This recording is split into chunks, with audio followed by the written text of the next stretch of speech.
हिंगोलीची नगर परिषदची निवडणूक होऊ घातलेली आहे आणि या निवडणुकीमध्ये काँग्रेस पक्षानंच 32च्या 32 उमेदवार आणि अध्यक्षपदासाठी निहाल भैया यांना दिलेला आहे। इतर पक्षाचं जर पाहसाल तर त्या ठिकाणी पूर्ण उमेदवार सुद्धा त्यांनी दिलेले नाहीत।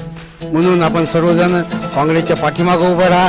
गेल्या 10-15 वर्षामध्ये आपण पाहत आलोय की या शहराचा विकास झालेला नाही आणि याचं मुख्य कारण म्हणजे या इथली नगर परिषद राष्ट्रवादी काँग्रेसच्या ताब्यामध्ये होती आणि त्याला साथ शिवसेना आणि भाजपची होती। म्हणून यावेळेस आपण काँग्रेसच्या ताब्यामध्ये ही नगर परिषद द्या। आमचा जाहीरनामा या ठिकाणी पहा आणि आमच्या जाहीरनाम्यामध्ये स्वच्छ हिंगोली, चांगली हिंगोली आणि ज्या योजना गेल्या 10-15 वर्षामध्ये राबवल्या नाहीत, पैसे येऊन पडले तरी त्या योजना तशाच पडून धूळखात पडून आहेत, त्या योजना सुद्धा पूर्ण राबवण्याचं काम या ठिकाणी काँग्रेस पक्ष करेल। हाच आपल्याला या ठिकाणी शब्द देतोय। निहाल भाई आणि त्यांचे 32 साथीदार यांना आपण येत्या 27 तारखेला पंजा या निशाणीवर बटन दाबून विजयी करावे ही विनंती। जय हिंद, जय महाराष्ट्र।